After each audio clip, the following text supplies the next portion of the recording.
नमस्ते,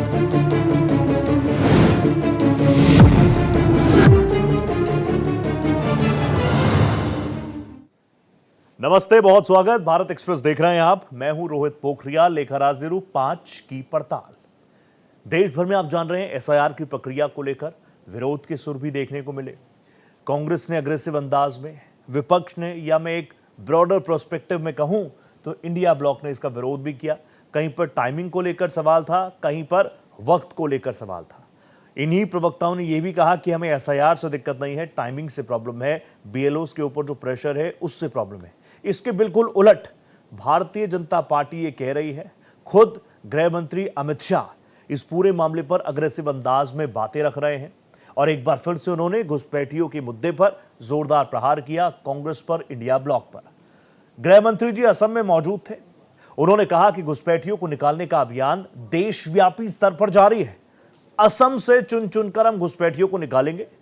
आरोप यह है, गृह मंत्री जी ने कहा कि घुसपैठियों को बसाने में अग्रिम भूमिका कांग्रेस ने निभाई। हम पूरे देश से घुसपैठियों को निकालेंगे।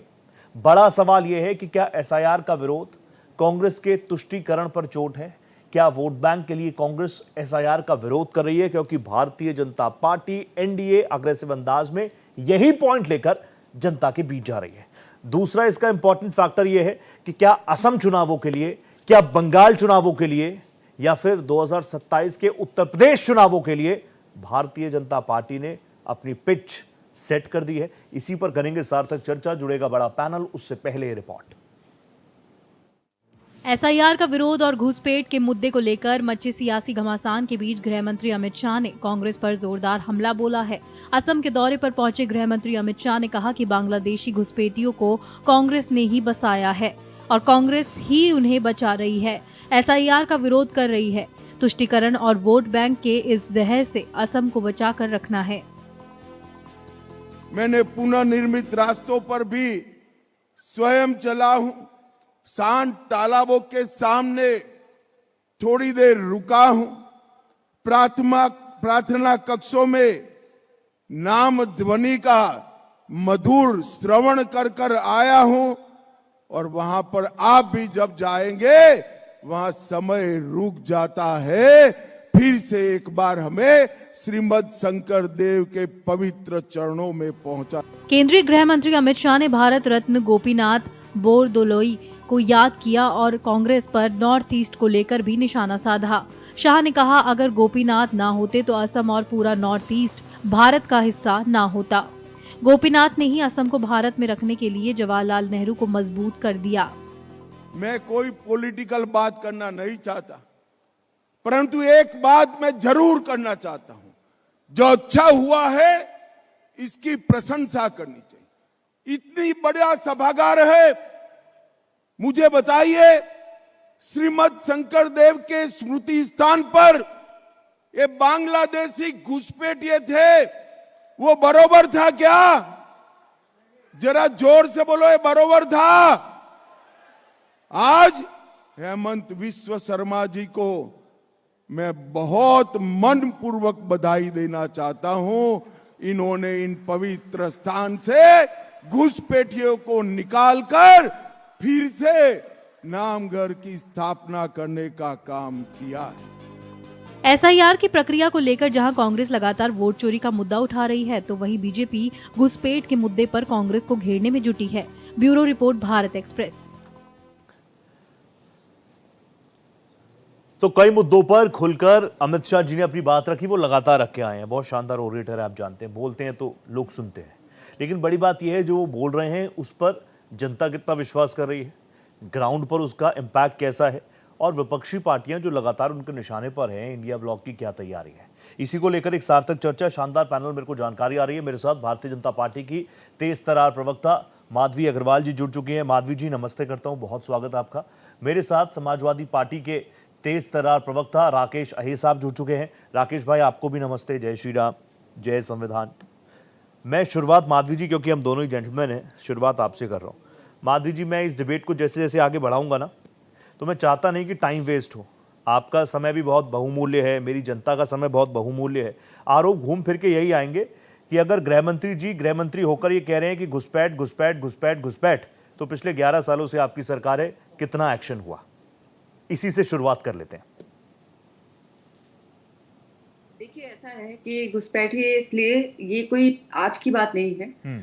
सालों से घुसपैठिए आ रहे हैं और इसमें कहीं ना कहीं जो बॉर्डर में जो कहीं कहीं ऐसी जगह है जहां पर सुरक्षा बहुत ज्यादा सेंसिटिव होती है, वहां पर इनकी जो नजर होती है वहां से ठीक ही घुस जाते हैं। अब जैसे कि आपको सभी को पता है कि बांग्लादेश की जो 93% जो सीमा है, बॉर्डर है, वो बंगाल से जुड़ा हुआ है, जिसमें से 500 किलोमीटर का जो दायरा है, वहां पर आज भी राज्य सरकार जो है वो सपोर्ट देने में उतना सकारात्मक रूप से सहयोग नहीं दे रही है, जिसकी वजह से घुसपैठिए आते हैं। लेकिन कहीं ना कहीं देखिए ये भी है कि अगर घुसपैठिए आते हैं तो राज्य की भी एक जिम्मेदारी होती है। राज्य सरकार, प्रशासन इसमें ये क्या देख रहा है, ये जरूरी है। और वहां पर अगर देखा जाए तो जितने भी घुसपैठिए पूरे देश भर में पकड़े जाते हैं वो कहीं ना कहीं बंगाल से ताल्लुक रखते हैं। मतलब उनके जो वोटर आईडीज या उनके जो आधार कार्ड होते हैं वो बंगाल से होते हैं। तो ये जो उनको इतनी आसानी से आधार कार्ड और वोटर आईडी मिल जाती है, ये अपने आप में एक प्रश्न चिन्ह लगाता है कि राज्य सरकारें और उनकी जो उनका प्रशासन है वो कहीं ना कहीं सपोर्ट इनको दे रहा है। ठीक है। और बंगाल में देखिए, आज तो भारतीय जनता पार्टी की सरकार की बात हो रही है, लेकिन 2005 में ममता बनर्जी ने पार्लियामेंट में खुद ये मुद्दा उठाया था, जिसमें उन्होंने कहा था कि भाई जो सीपीएम की सरकार है वो घुसपैठियों के वोट से जीत रही है। और इस बात पर उन्होंने इतना आक्रोश जाहिर किया था कि सारे जो कागजात थे वो उन्होंने स्पीकर के मुंह पे मार दिए थे। डन। ये जो स्थिति है वो बहुत पहले से है। आज वही ममता बनर्जी जो है घुसपैठिए को घुसपैठिए नहीं मानती है। उनका कहना है कि अगर जिस चीज के लिए वो आवाज उठा रही थी कि घुसपैठिए पे रोकथाम होनी चाहिए, उनके रोकने के लिए सरकार केंद्र की क्या कर रही है, जो प्रश्न उस समय यूपीए सरकार से पूछती थी, आज वही ममता बनर्जी जो है वो ये कहती है कि जो केंद्र सरकार है वो उनके वोट बैंक को या चुनिंदा लोगों को जो है वो भगाने की कोशिश कर रही है। तो ये दोनों ही नीति बताती है कि कहीं ना कहीं राज्य सरकार इसमें एक अलग रुख तब अपनाती है जब घुसपैठी उनके वोट बैंक में आ जाते हैं। डन। आपके पॉइंट आ गए। मैं इंटरप्ट इसलिए नहीं कर रहा कि एक बार ओपनिंग हो जाए, उसके बाद मैं आपसे क्रॉस क्वेश्चन भी करूंगा। आपको पता है माधवी जी, मेरे को स्क्रीन पर रमेश भाई भी नजर आ रहे हैं। रमेश ठाकुर सर जाने माने वरिष्ठ पत्रकार है, सीनियर जर्नलिस्ट है देश के, बहुत मुद्दों पर बहुत मुखरता के साथ बात करते हैं, होमवर्क के साथ आते हैं। रमेश जी, आपको भी नमस्ते कर रहा हूं। 2 मिनट दीजिए, मैं एक बार समाजवादी पार्टी का रुख जान लूं, फिर तुरंत आपके पास आ रहा हूं। राकेश भाई प्लीज आप मुझे बताइए। राकेश भाई, मैं ना इन बयानों को लगातार सुन रहा हूं, तो एक्सपर्ट्स कई ऐसे हैं ना जो बता रहे हैं कि ठीक है, असम में खड़े होकर असम की धरा से उन्होंने पिच तो सेट कर दी, लेकिन जो उनका टारगेट है ना वो एक बंगाल है, एक उत्तर प्रदेश है। वो बार बार कहते हैं यूपी मॉडल, या मैं खुद को मॉडिफाई कर लूं योगी मॉडल। लगभग 3 करोड़ के आसपास एसआईआर में वोट कटे हैं, आपको भी पता है। पहले अखिलेश यादव जी कह रहे थे कि ये वोट जो कट रहे हैं बीजेपी का नुकसान होगा, अब अखिलेश जी ने भी इस पर यू टर्न ले लिया है। मैं आपसे जानना चाहता हूं एसआईआर की प्रक्रिया जो हो गई है, जो आंकड़े अब तक आए हैं, सेटिस्फाई हैं आप? ठीक है सब? रोहित भाई, अगर ये कह रही है माधवी जी घुसपैठियों पे, अभी इनसे आपने सवाल पूछा तो इन्होंने कहा कि देश की जो सरहद और सीमा लगा हुआ है बंगाल से, और वो चुपके से घुस आते हैं, इसका मतलब कि देश के गृह मंत्री फेल हैं देश की सरहद और सुरक्षा में। देश में 11 साल से इनकी सरकार है। ये तो बिहार और दिल्ली, हरियाणा, मध्य प्रदेश, राजस्थान, उत्तर प्रदेश, जहां जहां चुनाव होते हैं वहां बीजेपी घुसपैठियों के नाम तो लेती है, बांग्लादेशी रोहिंग्या का नाम लेती है। जब पलट के सवाल पूछ दिया जाए कि आप बताइए कि कितने रोहिंग्या, कितने बांग्लादेशी, कितने घुसपैठियों को आपने 11 सालों में देश के बाहर किए, इनके पास जवाब कुछ नहीं आता है। आप देख रहे होंगे कि जब एसआईआर की प्रक्रिया उत्तर प्रदेश में चल रही थी, तब उत्तर प्रदेश के मुख्यमंत्री आदित्य योगी नाथ ने डिसेंटर सेंटर बनाने की बात कही थी। आप सोचिए कि अब तो आंकड़ा जारी हो गया है, 3.25 करोड़ वोट काटे गए हैं। तो क्या मैं मान लूं कि ये जो घुसपैठियां हैं ये 3.25 करोड़ लोग हैं? क्या इनके लिए डिटेंशन सेंटर उत्तर प्रदेश के मुख्यमंत्री बना रहे थे? तो सवाल यही है कि इनके पास जब मुद्दे भटकाने होते हैं तो मुद्दों को कोई बात ना करे, कोई महंगाई, राकेश भाई अभी आप मेरे साथ बैठेंगे ना, आप समझेंगे मैं ये सवाल लेके माधवी जी के पास जाऊंगा, ये सवाल लेके मैं माधवी जी के पास जाऊंगा। मैं तो आपसे पूछ रहा हूँ, ये जो आपने बताया 3.25 करोड़, वो तो पूरी ड्राफ्ट लिस्ट आ गई है, मुझे आप ये तो बताइए समाजवादी पार्टी इससे संतुष्ट है? 3.25 करोड़ वोटर्स अगर गायब है, मिलान नहीं हो रहा है, तो आप ठीक है, आपके लिए ठीक है? 21 तारीख को आएगी। हाँ रोहित जी, उसको देखने के बाद अगर उसमें त्रुटियां और कमियां अगर हैं या जो भी दिक्कतें हैं, फिर उसको साक्ष्य के साथ चुनाव आयोग और आप प्रेस के लोगों को भी अवगत कराने का समाजवादी पार्टी काम करेगी। Done done. Ramesh Thakur ji senior most journalist हैं देश के, उनके पास मैं जा रहा हूं। मेरे को जानकारी है यश भी कांग्रेस के तेज तरार प्रवक्ता हैं, जुड़ चुके हैं। यश भाई आपको भी वेलकम है, नमस्ते है, गुड इवनिंग है। तुरंत आ रहा हूं, रमेश जी से एक टेक ले लूं। रमेश जी प्लीज आप मुझे बताइए, असम की धरा से खड़े होकर अमित शाह जी अगर कह रहे हैं कि हमारा विजन मिशन बिल्कुल क्लियर है, देश में एक भी घुसपैठिया नहीं रहेगा, उसके बाद वो तंज कसते हैं कि देश में घुसपैठियों को बसाने का काम कांग्रेस पार्टी ने किया। देखिए रोहित भाई, मुझे लग रहा है यहाँ थोड़ा कंट्रडिक्शन हो जाता है। अगर अमित शाह जी कह रहे हैं कि देश में घुसपैठिया नहीं होना चाहिए, बिल्कुल सही कह रहे हैं, मैं भी यही चाहता हूँ, आप भी यही चाह रहे हैं, सही बात। और चाहे कोई भी पॉलिटिकल पार्टी का व्यक्ति हो, वो भी यही चाहेगा कि यहाँ कोई घुसपैठिया ना रहे। लेकिन बात जब आ जाती है ना, ये वर्बली बोली हुई, इसके बाद जब धरातल पे आ जाती है, कागजों पे जब कही जाती है, यही बात बिहार चुनाव में कही गई थी कि घुसपैठियों को निकालना, खदेड़ना, सही बात है। लेकिन वो जब बात इलेक्शन कमीशन में फाइनल ड्राफ्टिंग के बाद में कही कि हमें एक भी घुसपैठिया नहीं मिला, सुप्रीम कोर्ट में मामला आया कि एक भी घुसपैठिया नहीं मिला, तब ये सारी बातें अपने आप में बेईमानी सी हो जाती हैं। तब ये लगता है कि जो विपक्षी पार्टी जो विरोध कर रही है वो कहीं ना कहीं सही कर रही है। ये सिर्फ चुनावी शब्द बन के क्यों रह गया कि देश में घुसपैठिया है, घुसपैठियां हैं, लेकिन जब उसको ढूंढने की बात आ जाती है तो एक भी नहीं मिल पाता। एक बात। दूसरी बात तो ये है कि घुसपैठियों की आमदगी होती कैसे है, कहां से ये लोग आते हैं? भाई अगर बॉर्डर के इलाके पे अगर कोई भी सुरक्षा अगर सीआरपीएफ या बीएसएफ कर रहे, वो तो सेंट्रल एजेंसी है, वो सारे के सारे अमित शाह जी के अंतर्गत होम मिनिस्ट्री के अंतर्गत आती है। तो पहली खामी तो मुझे लगता है वहां से निकल के आती है। दूसरी खामी ये है, अगर किसी भी सूरत में मान लो, अगर आसाम में या फिर पश्चिम बंगाल में किसी भी सूरत में अगर वो लोग आ जाते हैं, तो जाहिर सी बात है उनको पनाह मिल जाती है, उनको जगह मिल जाती है, उनके आधार कार्ड भी बन जाते हैं, सब कुछ बन जाते हैं। और ये बिल्कुल तथ्यात्मक है। घुसपैठियों को अगर ढूंढा जाए तो दिल्ली में भी मिलेंगे, यूपी में भी मिलेंगे, हर जगह मिलेंगे। और कुछ तो रोहित भाई ऐसे हैं जिनकी पहचान ढूंढना बड़ा मुश्किल हो गया है। उनकी भाषा, उनकी लैंग्वेज, उनकी सूरत हम आपसे ही मिलती है। अगर बांग्लादेशी हो जाए, अगर पाकिस्तानी हो जाए, अगर रोहिंग्या कोई भी आ जाता तो वो जो ज्यादा कोई फर्क नहीं पड़ता। तो ऐसे में जो 10 साल से रह रहा है या 20-25 साल से रह रहा है, तो वो तो हुकूमत अपनी जमा चुका है कि भैया मैं तो भारत का ही हूं, वहां का मेरा ये बना हुआ कार्ड बना हुआ, उसको निकालना बड़ा मुश्किल हो जाएगा।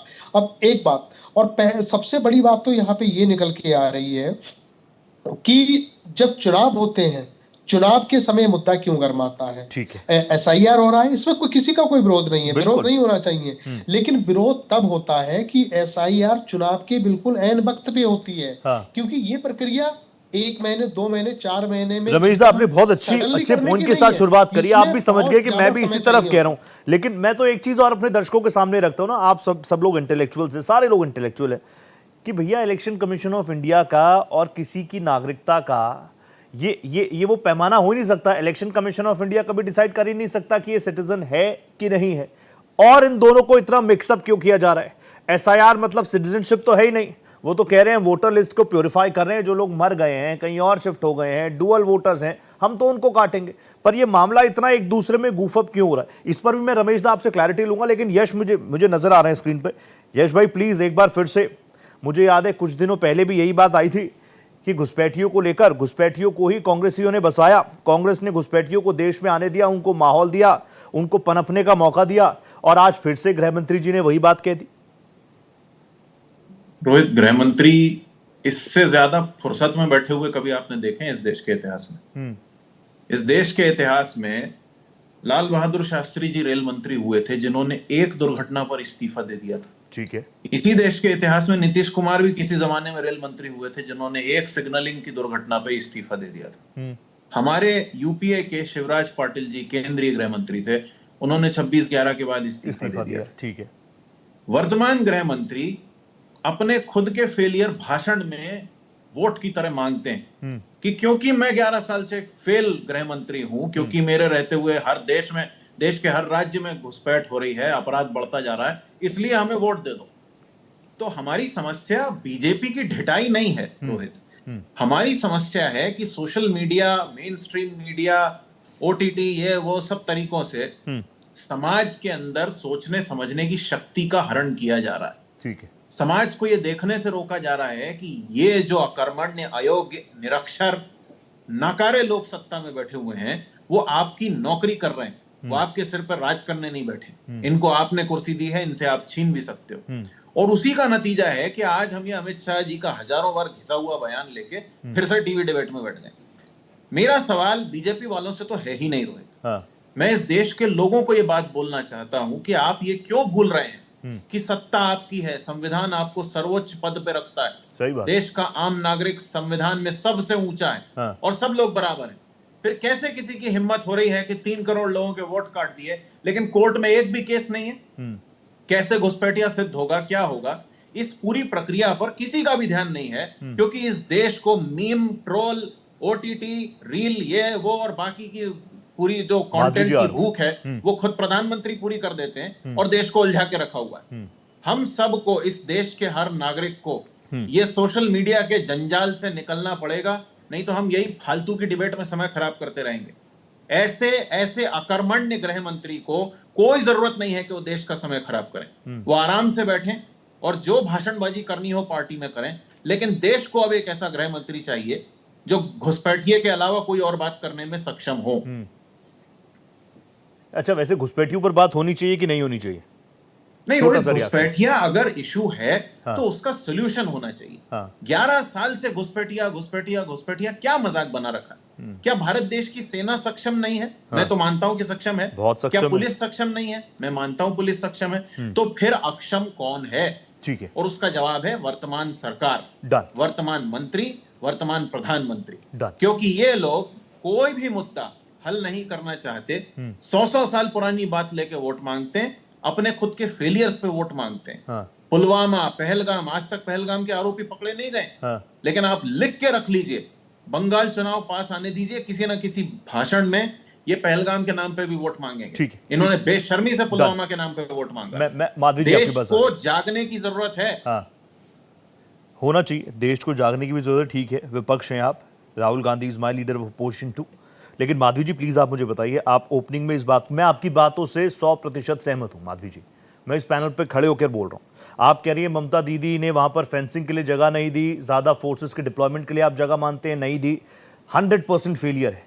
लेकिन फिर बात आपकी तरफ भी तो आएगी, अगर ममता बनर्जी 100% फेलियर हैं तो गृह मंत्री होने के नाते गृह मंत्रालय, जो मैं पहले ही बोल रहा था, मैंने आपसे पहले ही कहा ना कि जैसे ही मैं इस डिबेट को ओपन करूंगा सारे सवाल इसी दिशा में आएंगे कि गृह मंत्री भारतीय जनता पार्टी का है, भारतीय जनता पार्टी की सरकार है, आप क्या कर रहे हैं?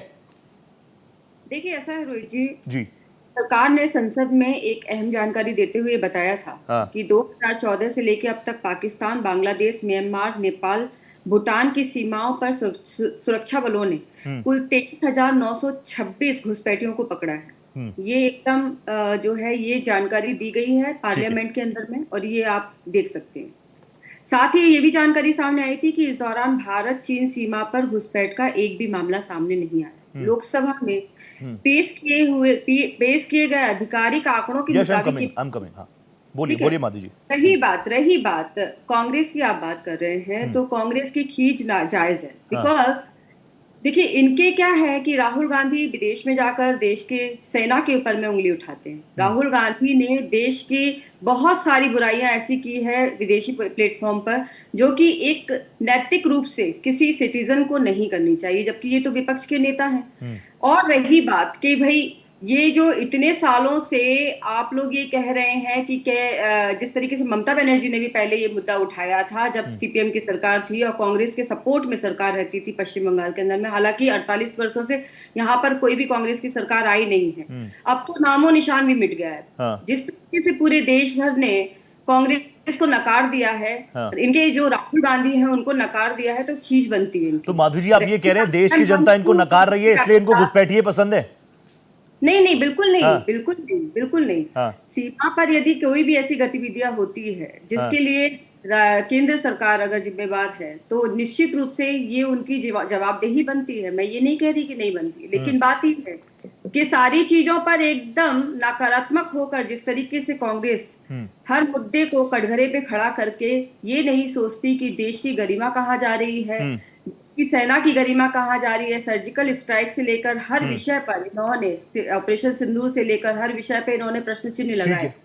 तो ये जो बताता है, ये बताता है कि इनकी एक जो राजनीति है ना, वो केवल एक खुन्नस की राजनीति बन के रह गई है, ना कि सकारात्मक तथ्यों की। तो माधवी जी, मैं तो कह रहा हूँ चलिए ये बहुत खराब है, इसलिए तो जनता ने सत्ता से दूर रखा। आ रहा हूँ, तुरंत आ रहा हूँ, आपके हाथ में चोट लगी है यश, मैं देख पा रहा हूँ, तुरंत आ रहा हूँ।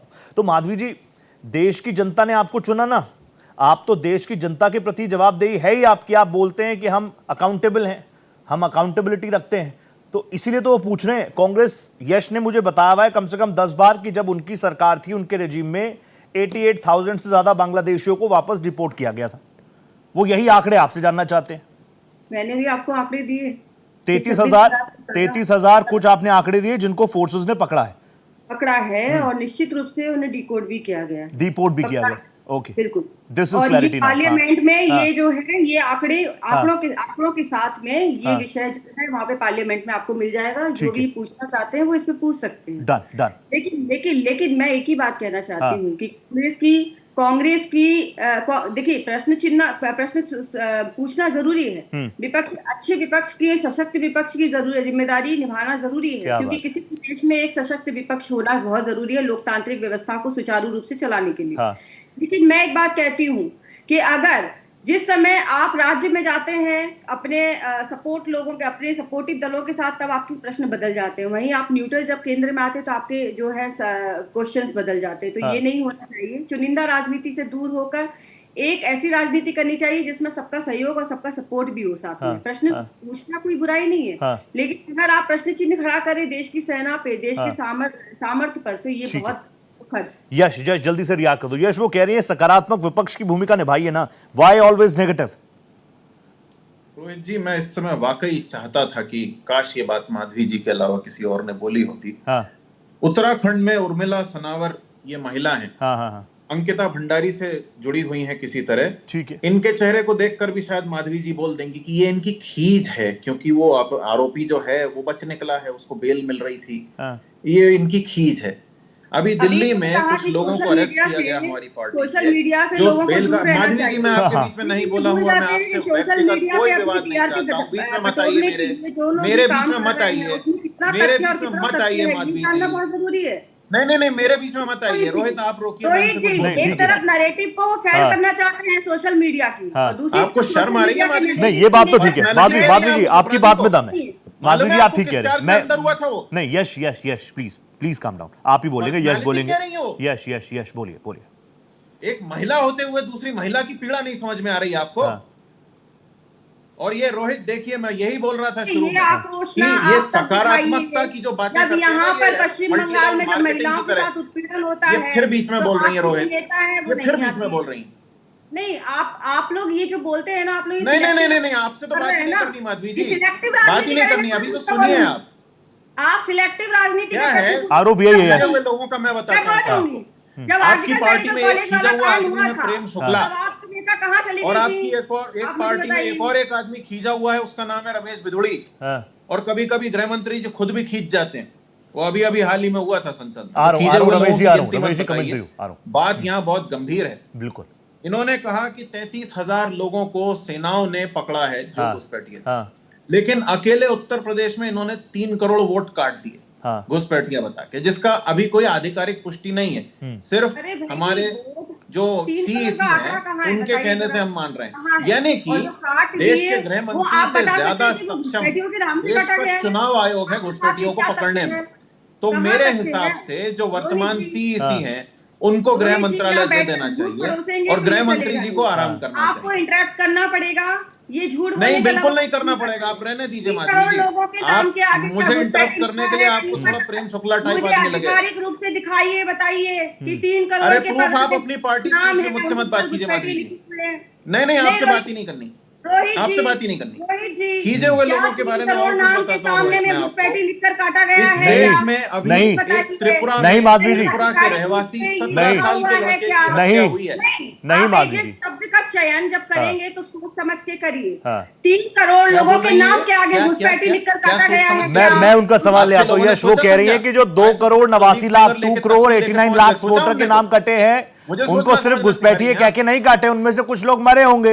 लगभग 1.5 करोड़ के आसपास जो वोटर्स हैं की उनको बात नोटिस करते भी हैं। किया जा रहा है रोहित, कि आप अपनी 17 आइडेंटिटी साल बता के और दीजिए। हर लड़के की जगह हत्या हाँ। की जहां भी जाती है नाम कट रहे उत्तराखंड हैं, में। माधवी जी, मैंने बता दिया, मैंने क्लियर कर दिया प्रक्रिया उनको। चल मिनिस्टर रही बड़े है। आराम लोग से अपने बात करते पेपर हैं। लेकर पहुंच कुछ रहे दिनों के हैं बाद कि ये कोई भी नाम ऐसा बच्चे नहीं को है ये कि कहा वो जाता काट है कि दिया तुम इस गया नहीं देश माधवी में जी, नहीं आई हो। Have clear it. Madhavi ji, मैंने क्लियर कर रोहित, दिया। यश भाई उसी ये पर तो बात गलत करेंगे। है, यश जी फिर इनके प्लीज, बीच में मैं भी बोलूंगा। यश जी प्लीज बोलिए। नहीं नहीं, नहीं आप नहीं, बोलेंगे। बीच में बोलिए। माधवी जी प्लीज नहीं, एक बार बीच में यश की बोलिए बात आने आप। दीजिए ना। अगर आप सोशल मीडिया के नैरेटिव को एक यश- बार जब आप शुरुआत हाँ। करते हैं अपने डायलॉग अब की, भैया तो देख लो रोहित, आप नहीं, या तो मीडिया आप को इनको माधवी म्यूट करो या माधवी फिर जी, मैं I'll भी give it इनके time। बीच में और बोलूंगा। माधवी जी, I'll give it time। Social media Madhavi पे जी, पता है नाचने आप वाले कह रहे हैं ना लोगों कि का मुझे आप बीच में यहाँ पे हस्तक्षेप वीडियो करना चाहिए। दिखाएंगे, मैं मानता हूं कि आप सब लोग इतने मैच्योर तो हैं ही हैं कि आपकी बात दर्शक तो सुने, और जो आप कह रही हैं वो बात मैंने कह दी, वो मैं आगे भी कहूंगा। मेरा बस ये तरीका रहता है कि एक बार एक की बात खत्म हो जाए, फिर मैं कुछ बोलूं, फिर मैं दूसरे गेस्ट के पास जाऊं। माधवी मैं जी, एक लाइन, उन्होंने मुझसे प्रश्न किया हाँ। कि महिला होने नहीं, के आपसे नाते- कोई प्रश्न नहीं किया मैंने, आपसे सिर्फ इन्होंने इतना बोला कहा कि मुझे सोशल आपसे मीडिया कुछ के कहना ही नहीं नहीं। बिल्कुल सही बात है। पहले रिमार्क में यश कह रहे थे सोशल मीडिया से बाहर आना चाहिए, दूसरे रिमार्क में उन्होंने खुद सोशल मीडिया प्लेटफॉर्म की बात कही है। आ रहा हूं माधवी जी, एक बार सुनिए, 40 सुनिए, सेकंड। यश भाई क्या नॉन है, स्टॉप। हाँ 17 साल के एक बच्चे को चीनी चीनी कह के उसकी हत्या कर दी गई। हाँ और उत्तराखंड के सीएम बड़े आराम से 2-3 दिन बाद त्रिपुरा के सीएम से बात कर रहे हैं।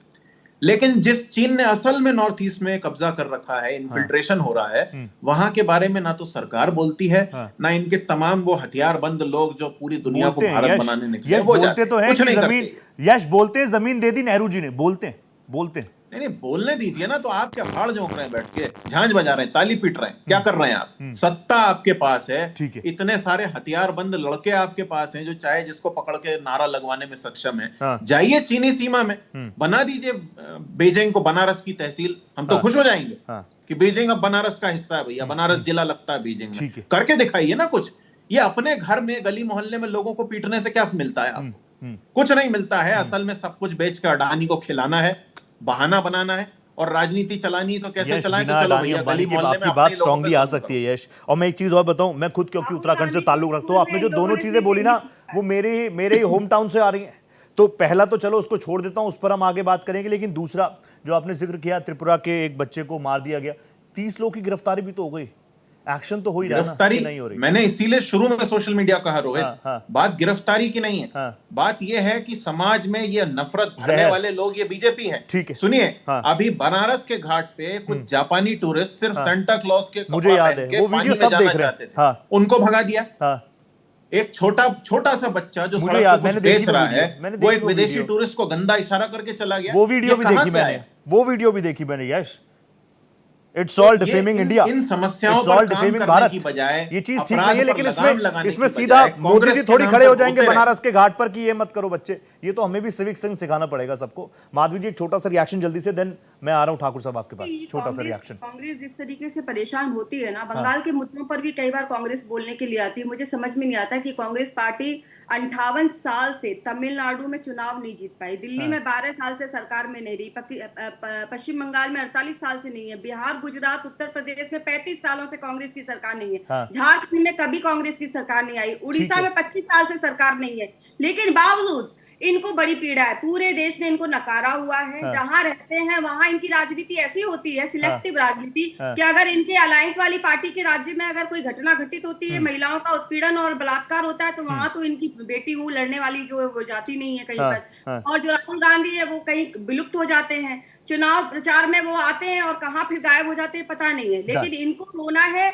केवल ब्लेमिंग करनी है और इसके अलावा कुछ नहीं है। आप लोग अगर विरोध अपना प्रकट करना चाहते हैं, करिए ना, बिल्कुल करना चाहिए। आपको जनता की आवाज बननी चाहिए और उन मुद्दों को उठाना चाहिए जो कि जरूरी है, जो लोगों के लिए बहुत इम्पोर्टेंट है। आप तो बहुत आज एडवाइस अच्छी रही है माधवी जी को। बोलना कि हम नैरेटिव नहीं चलाना चाहते सोशल मीडिया का, और दूसरी तरफ नैरेटिव ही को लेकर आप अगर बात करें, सोशल मीडिया पर सब चल रहा है। हाँ, इसीलिए तो दिक्कत है, इसलिए तो कहीं है नहीं आप जो बात कह रही हैं, इसलिए तो शायद ये एक बड़ा रीजन हो सकता है। I will come back to you Yash, लेकिन ठाकुर साहब और अहिर साहब रहेंगे मेरे साथ।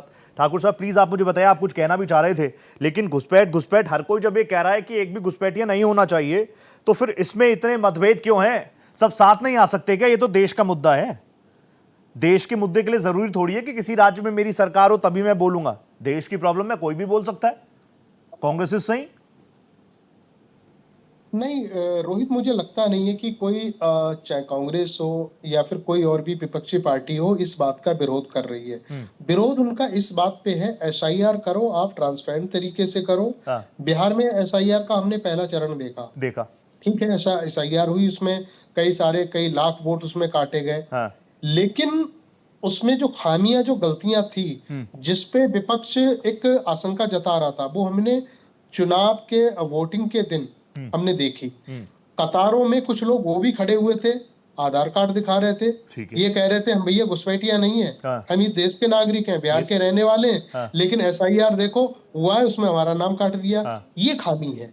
ये तो इलेक्शन कमीशन की खामी है। इलेक्शन कमीशन फिर ऐसी जल्दबाजी क्यों कर रहा है? इतनी जल्दबाजी में एसआईआर क्यों करवा रहा है कि जो बीएलओज अपनी जान दे रहे हैं? ये यहाँ पे विरोध हो रहा है और इसका विरोध होना चाहिए। कोई भी देश का जो सभ्य नागरिक है उसको विरोध करेगा। अब बात आ जाती है घुसपैठिए का, जो मेन मुद्दा है, जो इस समय देश में छिड़ा हुआ है।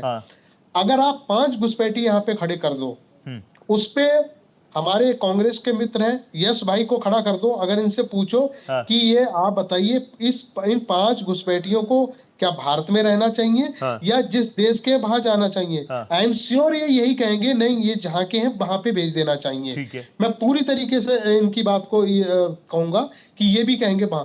लेकिन भारत सरकार ये बता भी नहीं पा रही है कि घुसपैठिए कितने निकले, किस कलर के हैं, किस रंग रूप के हैं और किस गली मोहल्ले के हैं और कहाँ रहते हैं, ये भी तो नहीं बता पा रही है।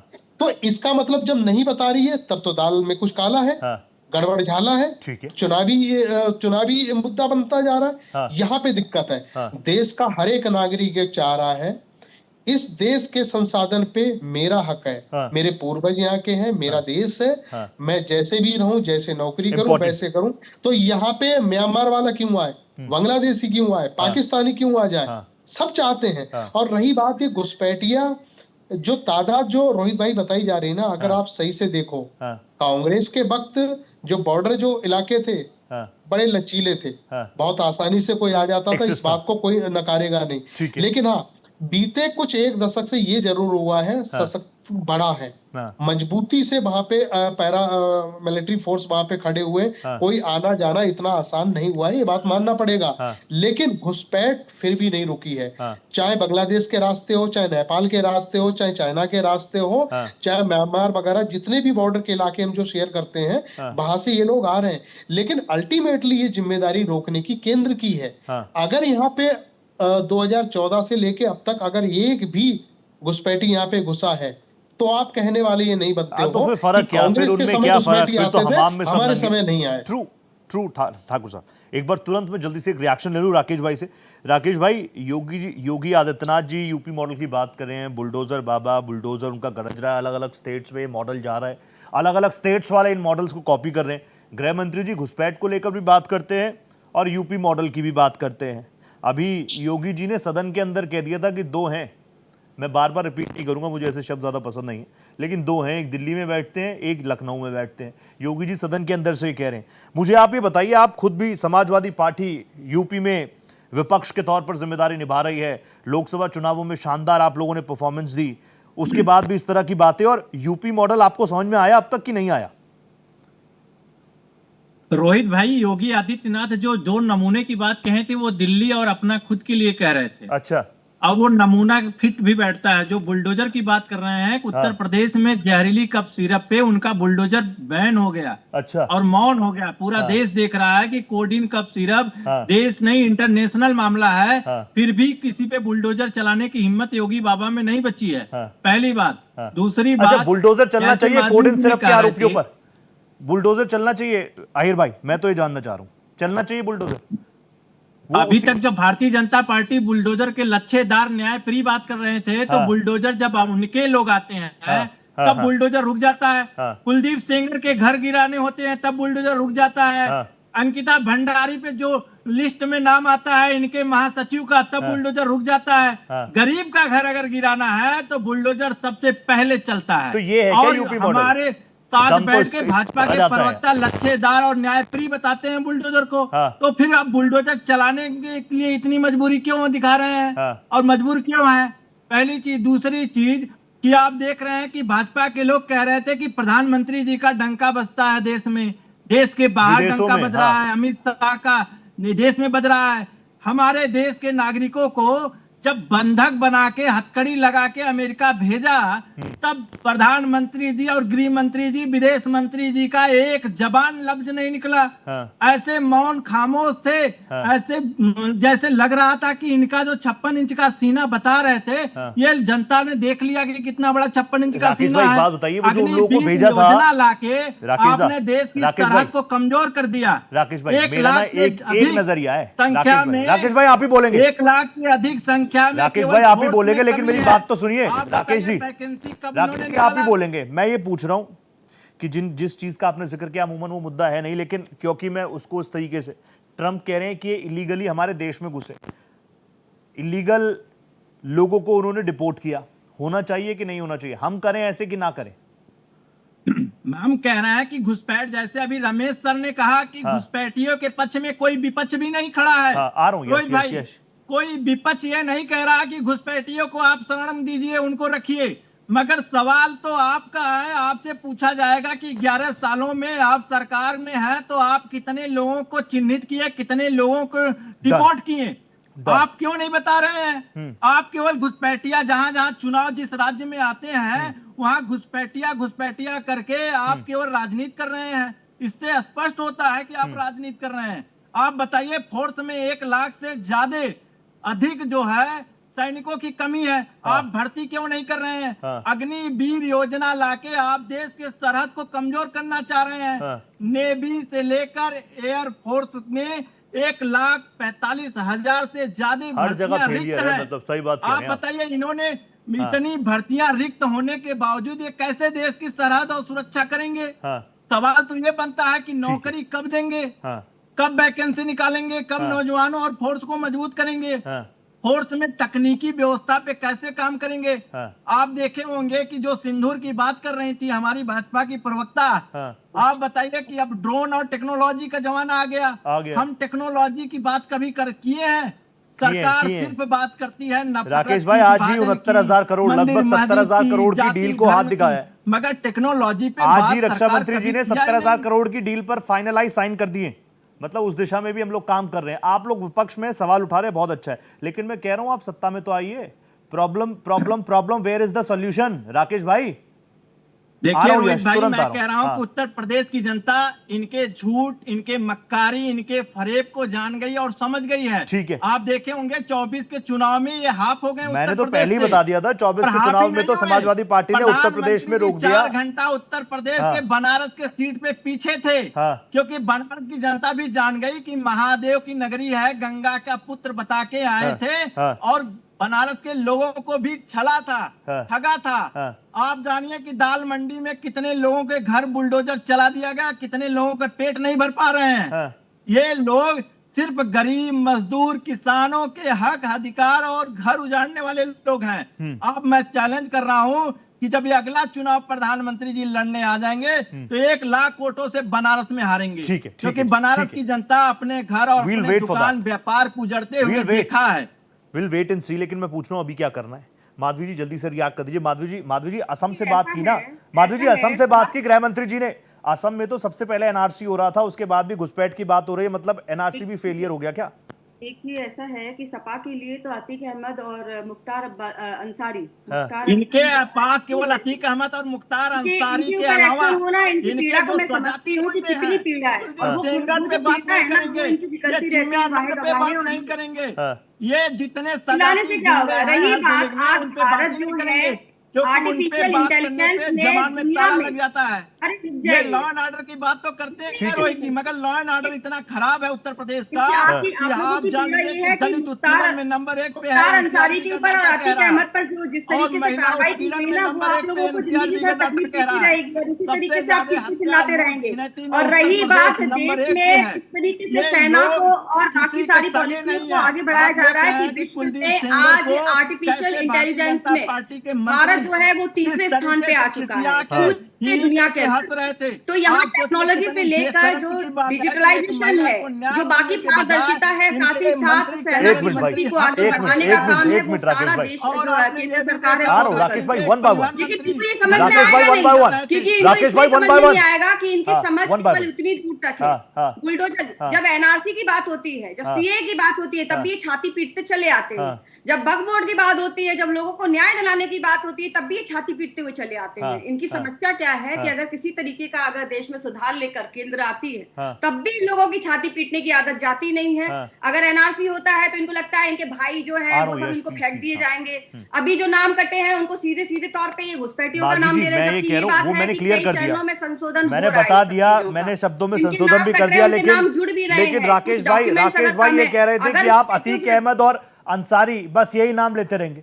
उनके बेटे के बारे में भी बात कर लीजिए, वो किस पार्टी में है, किसको समर्थन दिया हुआ है, वो भी बता दीजिए जब इतना ही साफ से बात हो रही है। मैं एक बात पूछना चाहती हूँ आपसे, क्या अगर उसके किसी के पिता ने अगर ऐसा कार्य किया है जो कि सभी ने देखा, सभी जानते हैं कि इनके उत्तर प्रदेश में इनका किस तरीके से हाहाकार मचा हुआ था, तो क्या नहीं तो ऐसे तो ये मतलब आप क्या कहना चाहते हैं, अगर उनके बच्चे अगर नहीं है अगर गलत, तो क्या उनको भी मार दिया जाए? तो मैं ये पूछ रहा हूँ, यही बात है, दूसरे ये पैरामीटर उधर क्यों नहीं सेट होता कि किसी आरोपी ने कुछ किया, उसके घर को गिरा दिया, उसके छोटे छोटे बच्चे धूप में ठंड में बाहर है, वो आरोपी था ना, उसको सजा कोर्ट देगा। फिर ये तर्क संगत नहीं होगा ना, सारी चीजें एक ही दिशा में जानी चाहिए। माधवी जी, मैं कह रहा हूँ परिभाषा क्या है इनके लिए, क्या चीज की परिभाषा है आप मुझे बताइए। अगर एनआरसी पे बात होती तब भी छाती पीटते हैं ना, आ जाते हैं ना कि इनके लोगों को कहीं निकाल नहीं दिया जाए। जब सीए पे बात होती है तब भी छाती पीटते चले आते हैं। जब वक्फ बोर्ड पे तो हाय हाय हाय हाय चिल्ला रहे थे ये लोग कि वक्फ बोर्ड ले आए हैं, हमारी जमीनें छीन लेंगे, लोगों को हमारे वोट बैंक है जो उन लोगों के साथ में अन्याय होने वाला है,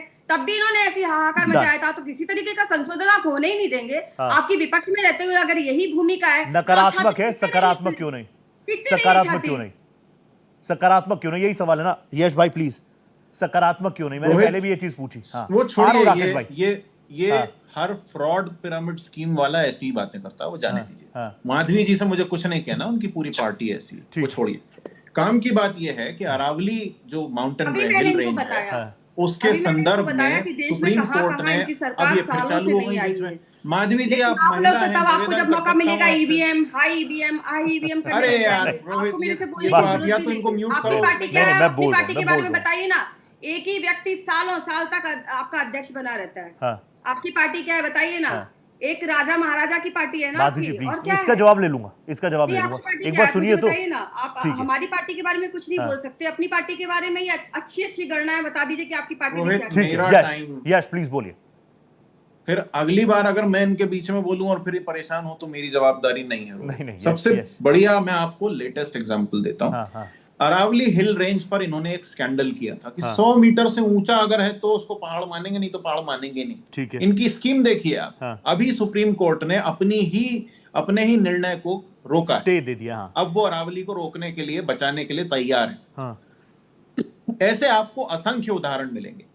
आपने जो भी सवाल अभी माधवी जी ने किया, और मुझे माधवी जी से कुछ नहीं कहना व्यक्तिगत, पूरी भाजपा, आप इनसे कुछ भी पूछिए, ये बस इसी तरीके से एक रटी घुटी स्क्रिप्ट लेके चालू हो जाएंगे, क्योंकि इनको पता है कि इनके बैकग्राउंड में सोशल मीडिया काम कर रहा है।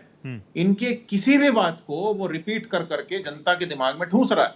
और काम की बात, अरावली हो चाहे महिलाओं का न्याय हो, ये फिर भी इसमें बोल रही हैं, अरावली हो चाहे महिलाओं का न्याय हो, चाहे देश की अर्थव्यवस्था हो, कुछ भी हो, काम की बात हो ही नहीं रही है। और इसीलिए मैं आज आपके विषय से थोड़ा हटना भी पड़े तो भी ये बात कर रहा हूं कि इस देश को इस जंजाल से निकल के सच देखना पड़ेगा।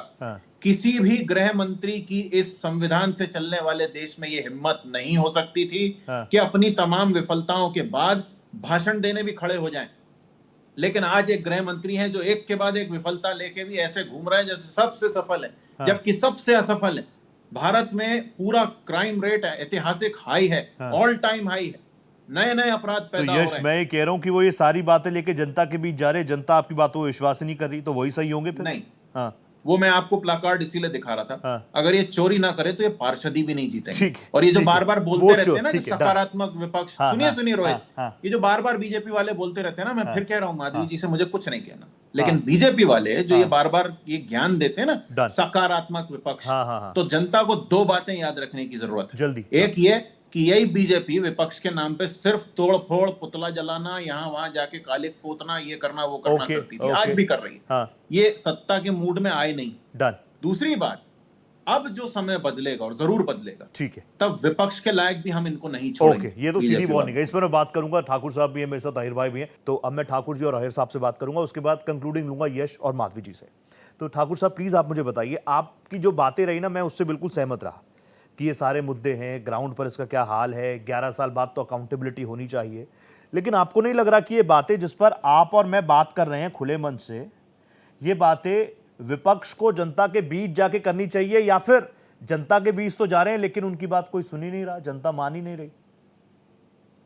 नहीं, ये बहुत बेहतरीन आपका सवाल है। अब जब जिस तरीके से यश भाई अभी कह रहे थे कि वोट चोरी का भी मुद्दा उठ रहा है, घुसपैठियों का हर तरीका का मुद्दा उठ रहा है, लेकिन वो जब चुनावों में जब आप ले जाते हो वो धरातल पर बिल्कुल दिखाई नहीं देता है, उसका रिजल्ट बिल्कुल उल्टा आ रहा है। भाई तय किससे होता है? तय आपकी जीत से होता है, हार से नहीं होता है। आप कितनी बार भी हार जाओ, कोई वो नहीं होता। अगर आप जीत नहीं रहे हो तो उसका असर आपका दिखाई नहीं देता है। अब बात आ जाती है, ये जो घुसपैठियों का मुद्दा, ये बड़ा पॉलिटिकल मुद्दा हो गया है, जबकि ये मुद्दा राष्ट्र से जोड़ के देखना चाहिए हर इस व्यक्ति को जो भारत में रहता है, क्योंकि घुसपैठियों से नुकसान सिर्फ रमेश ठाकुर को नहीं हो सकता है, रोहित जी को भी हो सकता है, माधवी जी को भी हो सकता है, सबसे हो सकता है।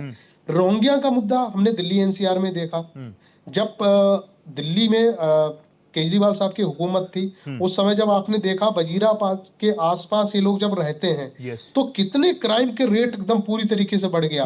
हर दूसरे केस में ये लोग इन्वॉल्व हो रहे थे। तो जाहिर सी बात है, अगर ऐसा हुआ तो हमारी देश की जो खंडता है वो बिखर जाएगी। तो ऐसे में मुझे लगता है कि घुसपैठी जो मुद्दा चल रहा है, इसके साथ में पूरे विपक्ष को भी खड़ा होना चाहिए, लेकिन उसके लिए आपको विश्वास में लेना पड़ेगा। सारे विपक्ष के जितने भी दल हों उनको लेना पड़ेगा। अब एसआईआर का मुद्दा चल रहा, 2003 में थोड़ा पीछे जाएंगे अब, जब एसआईआर तब हुआ था, तब एक सर्वदलीय बैठक होती थी, सब लोगों से पूछा गया था किस तरीके से कितने चरण होने चाहिए, कैसे होने चाहिए, क्यों ये तरीके से होता है। ये अब चुनाव आ जाता है, चुनाव को आप चुनाव के फायदे नुकसान के दृष्टिकोण से अगर जब देखोगे तो मुद्दा तो बनेगा, लेकिन उस तरीके से ये नहीं हो पा रहा है। एसआईआर होना, जनगणना होना, ये ऐसे मुद्दे हैं हर 10 साल के अंदर होना चाहिए। अब 20 साल के बाद, 15 साल के बाद जब आप करोगे तो इसी तरीके का आंकड़ा निकल के आएगा कि एक छोटी सी विधानसभा में भी 15 से 20 लाख लोग गायब मिलेंगे। कुछ लोग बाहर चले गए हैं, कुछ लोग दिवंगत हो गए हैं, कुछ लोग नए जुड़ गए, ये सब चीजें आपको दिखाई देंगी। अब उसमें आप घुसपैठियों को टार्च लेके ढूंढ रहे हो कि भाई घुसपैठिया भी हमें मिल जाए, तो ये तो पॉसिबल नहीं है। हाँ, 2-3 जिले ऐसे हैं, 2-3 जिले क्या राज्य ऐसे हैं, आसाम हो गया आपका, पश्चिम बंगाल हो गया, यहाँ पे घुसपैठियों का मिलना बड़ा आसान है, बिल्कुल मिलेंगे। अब जब पहला चरण, मैं थोड़ा सा आपको याद दिलाऊं, जब पहला चरण एसआईआर का शुरू हुआ था तो उसकी सुगबुगाहट जब पश्चिम बंगाल में पहुंची, तो जब आपने देखा होगा 24 परगना जो बिल्कुल बॉर्डर से जुड़ा हुआ इलाका है, भीड़ लगी हुई दिखाई दी लोगों को, तो वो सारे घुसपैठी थे, वो सारे घुसपैठी तो थे। लेकिन मैं आपको पकड़ के कहां ले गए? रमेश भाई, मैं ये मानता हूं कि पहले ना सॉल्यूशन से पहले, और जो जहां रमेश साहब, आई बिलीव सॉल्यूशन से पहले आपको प्रॉब्लम को एड्रेस करना पड़ेगा। You have to address the मूल मुद्दा। आपको पहले मुद्दा पकड़ना पड़ेगा ना, कोर इशू पकड़ना पड़ेगा। इसी चीज को लेकर जब मैंने डिबेट की तब यश भाई थे, यश भाई ने कहा वो फेक नैरेटिव है, वीडियोस फर्जी हैं सोशल मीडिया पर। अभी भी उन्होंने सोशल मीडिया को लेकर बहुत सारी चीजें कही, लेकिन मैं मानता हूं कि कांग्रेस के लिए तो सोशल मीडिया जबरदस्त तरीके से पॉजिटिव रिस्पांस के साथ सोशल मीडिया आता है। मैं जितना खेलता हूं, देखता हूं, सुनता हूं। लेकिन अहिर साहब प्लीज आप मुझे बता दीजिए, राकेश भाई, अब मुझे बताइए, आप कह रहे हैं कि गरीब के घर बुलडोजर चलता है, गरीबों में डर का माहौल है। वो कह रहे हैं गरीबों में डर का माहौल नहीं है, माफियाओं में डर का माहौल है, आम जनता उसको सिक्योरिटी मान रही है, सुरक्षा मान रही है। नहीं, मैं तो कह रहा हूं कि रोहित भाई की इनका बुलडोजर बताइए कुलदीप सेंगर के घर चला क्या? हाँ। अंकिता भंडारी में जिनका नाम आ रहा उनके घर कब चलेगा? हाँ। कोडीन माफियाओं के घर कब चलेगा? हाँ। जो प्रधानमंत्री के संसदीय क्षेत्र से शुरुआत हुआ और इतना बड़ा हजारों लाखों करोड़ का मामला आ रहा है। हाँ। ईडी उसको जांच कर रही है। हाँ। आप ये देखिए ना कि उत्तर प्रदेश में लॉ एंड ऑर्डर सबसे बद से बदतर हो चुका है। हाँ।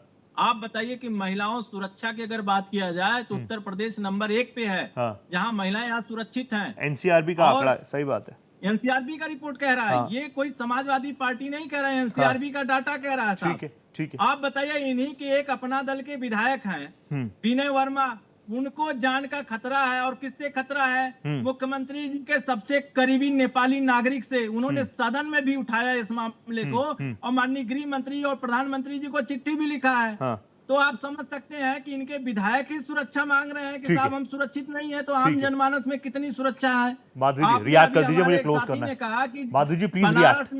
सिर्फ इलेक्शन से पहले आपको राष्ट्रीय सुरक्षा याद आती है, घुसपैठ याद आता है, ये ठाकुर साहब ने भी कहा था। माधवी जी, ऐसा है कि कानून अपना काम कर रही है, जो भी गलत काम करेगा उसको सजा मिलनी ही मिलनी चाहिए। रही बात, मैं कांग्रेस की एक बात कहूंगी कि इनकी जो राजनीति करने का ढंग है वो तो इनकी राहुल गांधी की गतिविधियों से पता चलता है। राहुल गांधी कम से कम 2 बार माफी मांग चुके हैं। 2016 में आरएसएस के ऊपर मानहानि केस में भी सुप्रीम कोर्ट के सामने इन्होंने खेद व्यक्त किया था। और राफेल केस में भी सुप्रीम कोर्ट के सामने इन्होंने सर पे माफी मांगी थी। इसी तरीके से इन्होंने कम से कम राहुल गांधी ने जो इनकी पूरा झूठ का नैरेटिव चलाते रहते हैं विदेश में भी जाकर, देश में भी, तो 3 बार तो ये सरेंडर कर चुके हैं। सूरत में मानहानि केस में, सुल्तानपुर मानहानि केस में और लखनऊ की मानहानि केस में। तो ये कांग्रेस किस तरीके की राजनीति करती है वो तो इनके जो मुखिया हैं वो बता रहे हैं। शूट करती है, भाग जाती है। Yes please conclude. Yes I am going over, please conclude. कोशिश करते हैं कि Bhajpa Madhavi ji, I have noted your points. Madhavi ji, points noted. Close करना है। Yes please react. Rohit ji देखिए, सोशल मीडिया सबके लिए बराबरी से पहुंच रखने का माध्यम है। मैं जो कह रहा हूं वो ये है कि आज जो नफरत परोसी जा रही है, जो ये जुमले देते हैं, जो इनके बताए हुए इन्फ्लुएंसर रोज घिसी हुई फ्रॉड सरकारी योजनाओं की जय जय करते हैं और उस जिसके दम पे ये अपराध को बढ़ावा देते हैं, संरक्षण देते हैं, इनके जो चमचे हैं पार्टी के, जो अपनी गाड़ियां हथियार दिखा दिखा के गाना बजाते हैं बैकग्राउंड में और उसको ग्लैमराइज किया जाता है, उस चीज से देश की जनता को निकलना पड़ेगा। ठीक है, तुरंत निकालोगे कैसे? आपके ऊपर जिम्मेदारी। आप सिर्फ यहाँ पे भी शूट एंड रन ना होना यश। आप उनको गुंडे बदमाश कुछ भी कह लीजिए, लेकिन मैं ये मान रहा हूं कि कम से कम जिन्होंने भारतीय जनता पार्टी को वोट किया है उन वोटर्स के लिए आप इन शब्दों का इस्तेमाल नहीं कर रहे हैं। और आज मुझे वक्त इतनी इजाजत दे रहा है, ठीक है, आज वक्त मुझे इतनी इजाजत दे रहा है, फिर ये मन सजेगा। Thank you so much Madhavi ji, आप आई। Thank you so much. आप बंगाल से भी ताल्लुक रखती है, तमाम चीजें आगे भी मैं आपके साथ जुड़ूंगा। बहुत धन्यवाद, नमस्ते। यश भाई thank you so much. Thakur साहब pleasure having you. Thank you so much. Rakesh भाई आप जुड़े मेरे साथ, बहुत धन्यवाद। तो एक चीज तो बिल्कुल साफ है, घुसपैठ पर कोई जस्टिफिकेशन नहीं हो सकता, कहीं से भी नहीं हो सकता, ना राइट ना लेफ्ट ना अप ना डाउन। लेकिन 11 साल बाद लोगों को विश्वास था भारतीय जनता पार्टी पर, था। आई मॉडिफाई माई वर्ड्स, विश्वास होगा। तो अब आंकड़ों पर बात होनी चाहिए कि एक्शन क्या लिया। 5 की पड़ताल में आज इतना ही। दीजिए इजाजत, नमस्कार।